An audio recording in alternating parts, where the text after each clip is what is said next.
I can't believe I made it on time. I cannot believe it. You have no idea. Holy moly.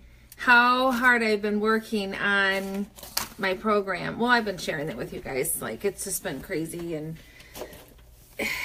yeah. So I'm one that I want to, you know, I like to learn how to do the back end stuff and do it myself. I don't like to rely on other people like, hey, can you build my website? And then they say, you know, or can you fix this on my website? And then they do it 5 days later. I need stuff done now. That's just how I am. So I like to learn how to do it. Anyway, so here I am. Let's talk about this very interesting topic, right? And it's actually quite simple. It's very interesting. But once again, it can get a little bit confusing. So I'm going to try to simplify it for you as easy as I can. But the bottom line is this, is that you have to look at your cycle. You've got the first 2 weeks and the second 2 weeks, and it's simple as that. And it has everything to do with estrogen in one phase and progesterone in the other, period. Okay, and when I talk about how, you know, sometimes hormones, you can use them to your advantage as to what's going on in the body. Well, this is like one of those coincidences. This has nothing to really do with food. I mean, it does, but it doesn't. But it is something that you can utilize to your benefit and manipulate the system, as we like to say. So let me just get started, and then you can watch the replay. But for the first 2 weeks, you have a rise in your estrogen, okay? And there is it has a greater concentration, basically, than your progesterone. So the first 2 weeks, it's called the follicular stage or something like that, right? Then around day 14 is when you have your ovulation. Then your progesterone starts to dominate. Okay, so here's the thing. So you have your two distinct phases. You have your follicular, and then you've got your luteal phase. I believe that's how you say it, right? All right, now, got that down? Simple. These 2 weeks versus these 2 weeks. The first 2 weeks, basically, day 1 is when your menses start. Okay, then day 14 is around the time when you have your ovulation and the egg and all that other stuff, right? Okay, so we're going to try very, very simple. So let me read some of this stuff to you. I'm going to try to break it down in layman's terms so that it makes sense. But I think you're following me so far. First 2 weeks, second 2 weeks, estrogen dominant, progesterone dominant. Got it? Got it. Okay, so very simply put, the follicular phase is the time of relatively better fat burning, while the luteal phase shifts the body into more of a relative use from sugar versus fat.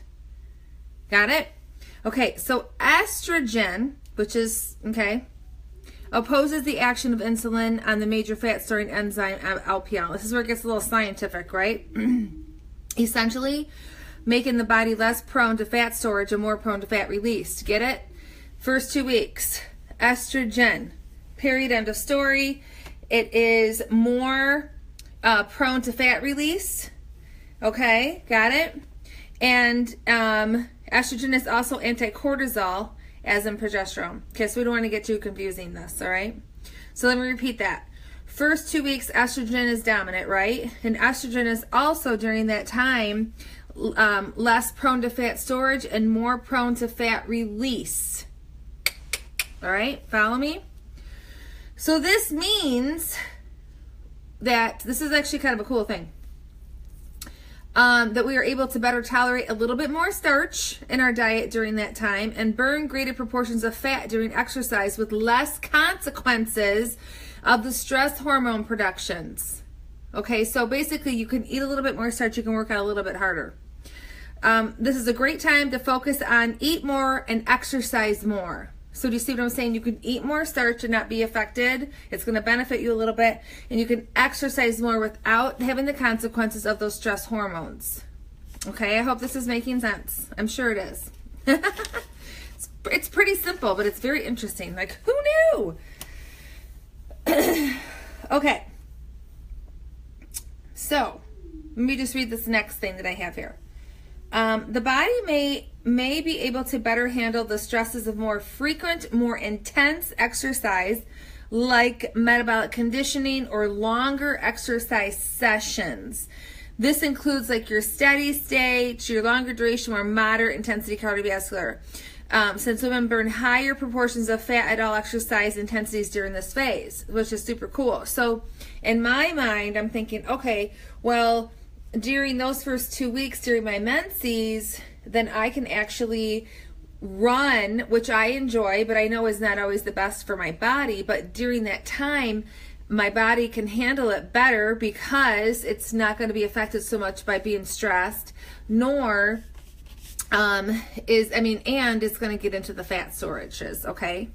All right, so now progesterone opposes the action of estrogen and may make the body more reactive to starch. Did you hear me? So now we're on the second phase, okay? This is when you really want to be conscious of those carbs and starches, okay? Your second 2 weeks. Progesterone opposes the action of estrogen, may make the body more reactive to starches and sugars, which I had mentioned, meaning that it's more insulin resistant. And based on these metabolic changes, women may want, which I say yeah, to control their starch and sugar intake to a greater degree during this phase. So during that second phase is when you really want to watch your starches, okay, starches and carbs, all right? Progesterone, like estrogen, is anti-cortisol, but it decreases insulin sensitivity. Okay, so the luteal phase is the time where both estrogen and progesterone are elevated together, but with progesterone more dominant. So if you look at a chart, like I wish I had one, actually I do, but I didn't print it. But in the first phase, you'll see that estrogen is like way up here, progesterone's like pretty much down here. And then in the second phase, you kind of have estrogen here, progesterone up here. And that's what it's talking about, okay? So with progesterone relatively higher than estrogen, the female metabolism becomes more of a sugar burner, okay?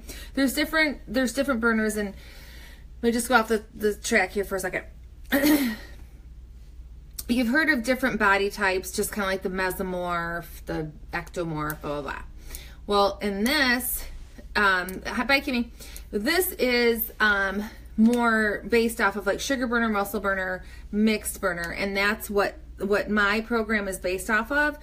And everybody has their own metabolic fingerprint, but people will fall into these categories, which makes it a little easier to guide them along, meaning to get them started in a direction and then make the tweaks and the changes according to their own personal fingerprint. Does that make sense? Okay. So makes them more of a sugar burner during that time, which is what I am. I'm a sugar burner. Trust me, you don't want to be a sugar burner because you gain fat everywhere. You crave starches, all that stuff. So, meaning that you're more insulin resistant, okay? And maybe more reminiscent of the fail. You could tell, you guys, seriously, I've been working all day long. The male physiology. So this especially becomes true at menses when estrogen and progesterone both fall away. So what we're saying here is that there is a point in time when your hormones are at a level that you are almost mimicking that of a male. Okay? That's all that was about. Okay. So, back to it. Estrogen may enhance fat release during exercise, but may blunt the metabolic effect that comes after a workout. So you know who's like, oh, I got this afterburn, da da da. Okay, so the afterburn, it depends. Okay, it's not always. Okay, so the afterburn of exercise may be accentuated in the luteal phase, which is that second phase. Okay, and hold on, I lost track here. Allowing women to take advantage of this unique aspect of exercise. So let me just do a quick recap. You've got your first 2 weeks, second 2 weeks. First 2 weeks, the follicular phase. That is when you are more estrogen dominant. Second 2 weeks is when you're more progesterone dominant, okay? So just remember that. The first 2 weeks is when you can actually handle a little bit more starch and carbs. You can actually work out a little bit more hard because estrogen is going to basically say, peace out, to the cortisol, which is a stress hormone, which is what you do not want. But during that time, it's going to kind of push that away. Does that make sense? So during that first 2 weeks, you can actually take advantage of having some extra carbs. And I'm not saying that because, yeah, take advantage of eating more ice cream and shit like that. All I'm saying is you can take advantage of that and use it towards a very hard workout. Okay, does that make sense? So you can go longer, you can push harder, you can be more intense during that time, and it really will help you to burn more of that stubborn fat. And I'm talking about the hips, butt, and thighs. Okay? The second phase, when progesterone is more dominant, that is when you want to step away from those carbs and really be diligent on those, okay? So look at your menses, and this is for women that have a regular cycle. Now, unfortunately, I know some of us don't. I always have, thank God, except for now I'm pregnant, obviously. But anyway, okay. So based on all these considerations, this is where you want to listen in. There are 2 different protocols that you can follow during this phase, okay? So let me see if I can break this down in layman's terms. The follicular phase, days 1 through 14. Day 1 is when you start your shedding, all right?